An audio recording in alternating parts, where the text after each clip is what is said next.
नमस्कार, live cities की night bulletin दिन भर बिहार में आपका स्वागत है। मैं हूं आपके साथ प्रीति झा। खबरों की शुरुआत करेंगे, लेकिन उससे पहले एक नजर डालते हैं आज की सुर्खियों पर। सदन में पीएम मोदी ने कांग्रेस पर चुन कर किया तीखा हमला। बिहार में आरक्षण को लेकर नीतीश सरकार ने खटखटाया सुप्रीम कोर्ट का दरवाजा। अचानक राज्यपाल से मिलने पहुंचे सीएम नीतीश। विजय सिन्हा की चेतावनी, अपराधी जिस भाषा में समझेंगे उसी भाषा में होगा एक्शन। सीएम नीतीश पर भड़के तेजस्वी। काराकाट से चुनाव हारने वाले उपेंद्र कुशवाहा जाएंगे राज्यसभा। अयोध्या में मुरेठा खोलने पहुंचे सम्राट चौधरी। नीट परीक्षा को रद्द करने को लेकर छात्र राजद का प्रदर्शन। नवादा में गवाही से पहले मर्डर। नेपाल में भारी बारिश से बिहार में बढ़ा बाढ़ का खतरा। और अब खबरें विस्तार से। पीएम मोदी ने राष्ट्रपति के अभिभाषण पर लाए गए धन्यवाद प्रस्ताव पर लोकसभा में अपनी बात रखी। इस दौरान उन्होंने कांग्रेस पर चुन कर हमला बोला।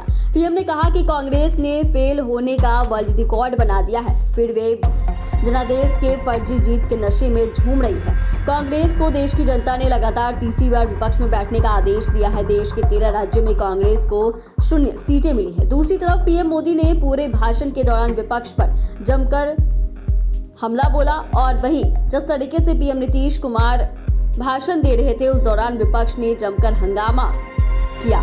ऐसे में 2 बार ऐसा अभी वक्त आया जब शोर शराबे से नाराज पीएम अपना भाषण रोककर बैठ गए थे। और इस पर लोकसभा अध्यक्ष ओम बिरला ने नेता प्रतिपक्ष राहुल गांधी से नाराजगी जाहिर की थी। उन्होंने राहुल गांधी से कहा कि ये विपक्ष के नेता को शोभा नहीं देता।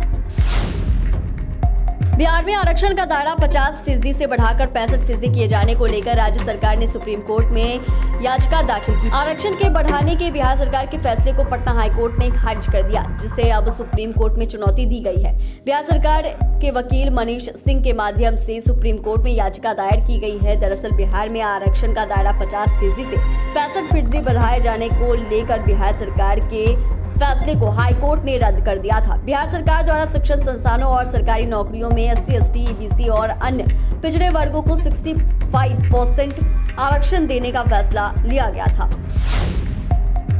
बारिश के बीच मुख्यमंत्री नीतीश कुमार राज्यपाल से मिलने पहुंचे और उनसे मिलने के लिए राजभवन गए। सीएम के अचानक राजभवन पहुंचने के बाद सियासी हलचल तेज हो गई। राजभवन में सीएम नीतीश कुमार और राज्यपाल राजेंद्र विश्वनाथ अर्लेकर के साथ मुलाकात की। मुलाकात का प्रयोजन क्या है, फिलहाल इसकी जानकारी नहीं मिल सकी, लेकिन यह मुलाकात राजनीतिक बताई जा रही है। इससे पहले 23 जून को मुख्यमंत्री नीतीश कुमार ने राज्यपाल राजेंद्र विश्वनाथ अर्लेकर से मुलाकात की थी। सीएम और राज्यपाल के बीच करीब 40 मिनट तक मुलाकात हुई थी। बिहार में बढ़ते अपराध पर लगाम लगाने को लेकर डिप्टी सीएम विजय सिन्हा ने यूपी मॉडल को प्रदेश में लाने की बात कही है। दरअसल विजय सिन्हा ने बिहार में अपराधियों के इनकाउंटर वाले मॉडल की वकालत की है। डिप्टी सीएम विजय सिन्हा ने प्रेस कॉन्फ्रेंस करते हुए बिहार में बढ़ते अपराध को रोकने के लिए अपराधियों के इनकाउंटर से जुड़ा बड़ा बयान दिया है। यूपी में सुमित सिंह के इनकाउंटर पर बात करते हुए विजय सिन्हा ने कहा कि अपराधी जो भाषा समझेंगे अब उसी भाषा में कार्रवाई होगी। बिहार में भी इनकाउंटर मॉडल को फॉलो किया जाएगा। सीएम नीतीश कुमार के नेतृत्व में बिहार के लॉ एंड ऑर्डर को बनाए रखने के लिए अपराधियों के खिलाफ कड़ी कार्रवाई की जा रही है। विजय सिन्हा ने कहा कि यूपी और बिहार एक ही मॉडल है। यूपी में राम है तो बिहार में जानकी है।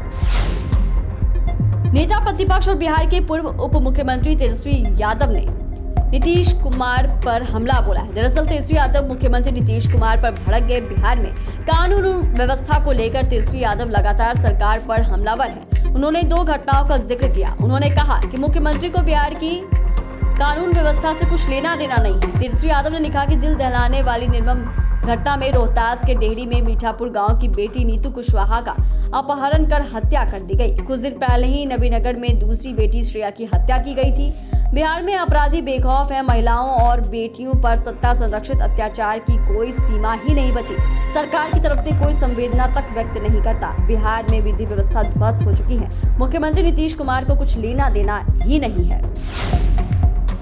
उपेंद्र कुशवाहा को एनडीए में राज्यसभा उपचुनाव के लिए अपना प्रत्याशी बनाने का फैसला लिया है। काराकाट लोकसभा सीट से चुनाव हारने के बाद अब उनका राज्यसभा जाना तय है। इससे पहले भी वे राज्यसभा के सांसद रह चुके हैं। लोकसभा, विधानसभा और विधान परिषद के भी वह सदस्य रह चुके हैं। उप मुख्यमंत्री सम्राट चौधरी ने बताया कि उपेंद्र कुशवाहा को राज्यसभा भेजने का फैसला सभी सहयोगी दलों का है। उन्होंने कहा कि यह कदम कुशवाहा समाज के समर्थन को बनाए रखने के लिए उठाया गया है। जो कि बिहार की राजनीति में एक महत्वपूर्ण घटक है। भूपेंद्र कुशवाहा ने खुशी जाहिर की। उन्होंने प्रधानमंत्री नरेंद्र मोदी समेत एनडीए के तमाम घटक दलों का आभार जताते हुए कहा कि मुझ पर भरोसा जताने के लिए सभी साथियों का शुक्रिया अदा करना चाहता हूं। इसके साथ ही उन्होंने कहा कि 2025 के बिहार विधानसभा चुनाव में एनडीए की जीत के लिए मिलजुल कर सभी लोग काम करेंगे।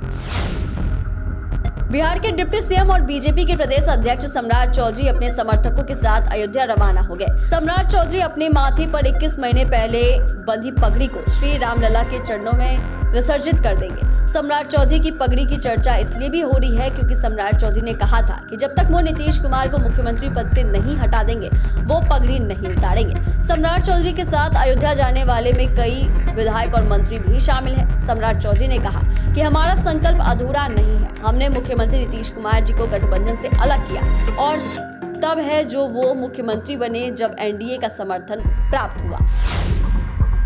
नीट परीक्षा को रद्द करने की मांग को लेकर छात्र राजद के कार्यकर्ता सड़कों पर जमकर प्रदर्शन किया। हालांकि इनकम टैक्स चौराहे के पास पटना पुलिस ने बैरिकेडिंग करके प्रदर्शनकारियों को रोक दिया। पार्टी दफ्तर से राजभवन के लिए प्रदर्शन करने का आह्वान किया गया। प्रदर्शन में शामिल होने आए छात्रों ने परीक्षा में गड़बड़ी का आरोप लगाते हुए फिर से नीट परीक्षा कराने की मांग कर रहे थे। प्रदर्शन कर रहे आक्रोशित छात्रों को प्रशासन समझाने की कोशिश कर रही थी, लेकिन ये राजभवन जाने पर अड़े हुए थे। इस दौरान पुलिस ने कई लोगों को उठा लिया।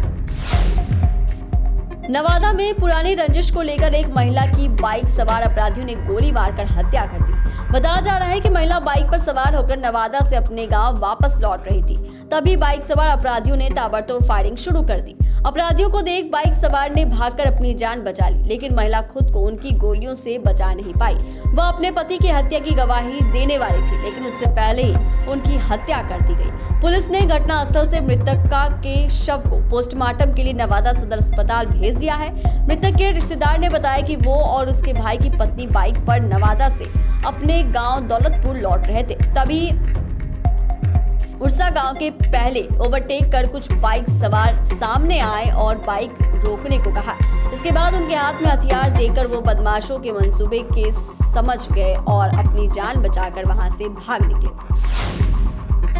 नेपाल में लगातार हो रही जबरदस्त बारिश के बाद उत्तर बिहार की नदियों में उफान है। विभिन्न नदियों का जलस्तर तेजी से बढ़ना शुरू हो गया। कोसी, बागमती, कमला बलान, महानंदा, परमान नदी सोमवार को लाल निशाने को पार कर गई और गंडक नदी का जलस्तर चेतावनी स्तर के पार चला गया।